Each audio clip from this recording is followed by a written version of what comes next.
What's going on, Average Joe's? Back with another video. We're talking about Star Wars today.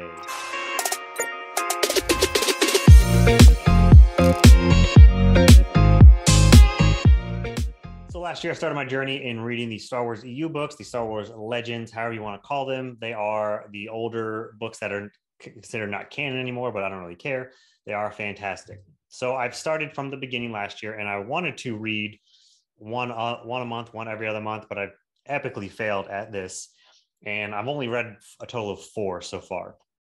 So I did a video on the first two, Riven and Deceived. I will link that above, below, wherever, so you can check that one out. So now I'm following chronological order, and at least like there's on the back of the book, it says what the order is, and I'll look up online. And the next two that I've read that I'm going to talk about in this video is Fatal Alliance and Errant Knight. Some people skip Errant Knight, but it fits along, and I actually am glad I did not.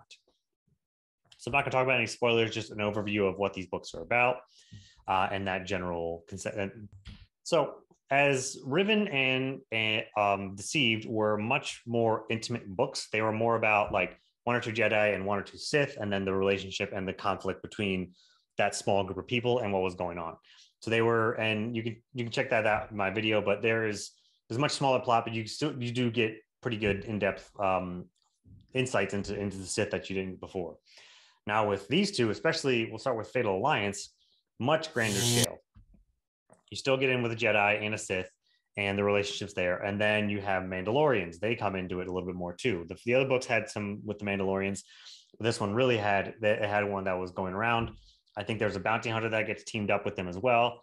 And some outside force, this other being, entity, thing, enemy that they all need to band together to defeat because it is a big baddie.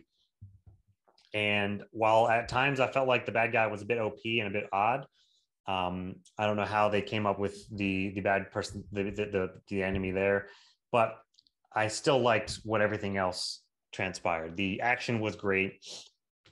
There was also a theme of the master and apprentice relationship was very interesting, how that worked out, how, the Jedi was just like so revered, so looked at in awe to their master, whereas the Sith was like looked at in fear and like avoided, and just how that relationship works. And then that was really cool.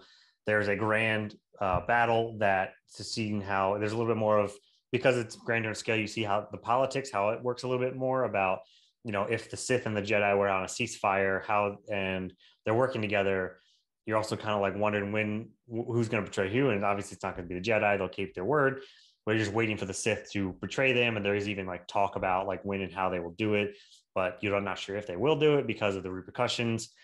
Then you have the third entity, the Mandalorian, who is kind of like the wild card, who has been after this thing for a while, and how everything is connected. And there's even these, I think maybe it was smugglers instead of bounty hunters, smugglers that are involved as well, that helped them out because they were the first ones to discover this thing. And it's very interesting how it all works out. It is a bit longer than the other two, but the action is very good. It's probably the least favorite of the 4 that I've read. Maybe it's hard to tell. I read this one a while ago. I'm just now doing this video because I wanted to wait till I did 2 at a time. But it's still very good, and I think it does have connections with the other books as well in that sort of time period, because there is a time period where there's a truce between Jedi and Sith, and that's when this is kind of happening, or at least on the tail end of it, because of other events that had unfolded. So that's kind of Fatal Alliance. It's pretty simple, that they find this thing that is super powerful and they need to figure out what it is, but then it just starts destroying stuff. And while they were trying to figure out, while they're trying to capture it, they all were trying to capture it at the same time. And then hell broke loose and none of them could take it down. So they just inadvertently started working together. And then they realized, oh crap, there's a whole lot more of these things. We need to figure out how to take these down, because it took all of us to take down this thing, or these couple. And that's kind of how it develops. So you figure out what this thing is, who created it, why it's there, how it's going to affect the rest of the universe. And, is somebody going to try and capture it to use it, or is it too powerful to capture and use, too risky? There's that power play at hand as well, and all the politics, and just like, okay, when the mission is accomplished, do we just start firing on each other, or do we just go off? So the grander scale of the war and politics it makes this one a bit more interesting as well. Errant Knight is the next one. I really, really enjoyed this one. Some things I didn't. It got a little bit of a slow start, and I wasn't sure how I was going to feel about it, but the premise behind it is really cool. It's essentially a behind enemy line story. There is this group of Jedi, or there's a Jedi that went into Sith space, into uncharted, beyond the rim space, and has been stuck there. They went out there on the Jedi were doing, some counter missions out there, some small missions to just push the Sith back. And one of the missions went wrong, and there was only one Jedi left, and she's stuck in Sith space, does not know how to get back. So while she's there, she's basically a vigilante. She's kind of just wreaking havoc where she can. The Sith don't really know who she is or what she is, but they just know that there is some destruction that follows. And then she ends up getting entangled into a bigger plot, into a bigger mess. And it's a really interesting look at the Sith worlds and how they run.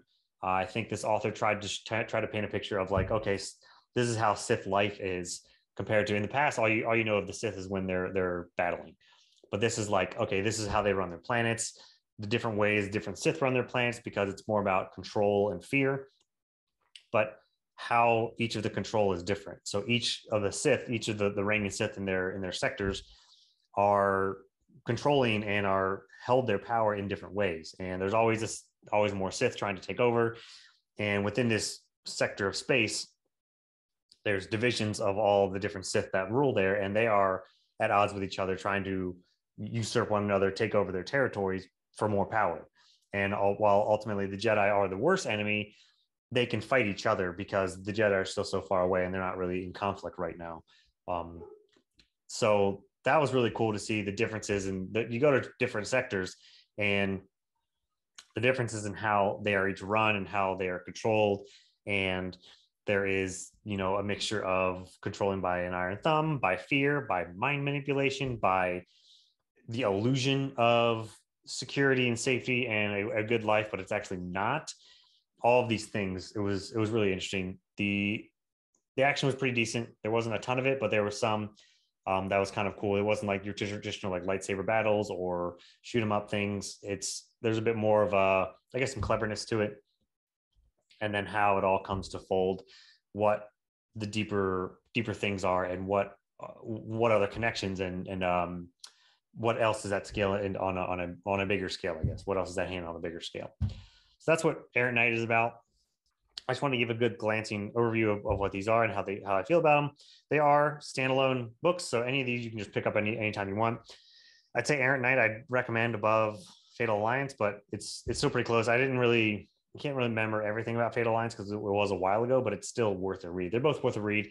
It's Star Wars books. They're always worth a read. And after this, I will be going into Darth Bane, I believe is next on the timeline. I know whenever I brought it up before, everybody kept on talking about Darth Bane, but I wanted to start from the beginning. So now I'm going to get into Darth Bane whenever I fit that one in. Who knows when that'll be, but I think I have the next couple of books on my Kindle already. But let me know what you think about these Star Wars videos, these books, and if you've read any of these or which Star Wars universe ones, the Legend books, are your favorite. Let me know in the comments down below and we can chat more there.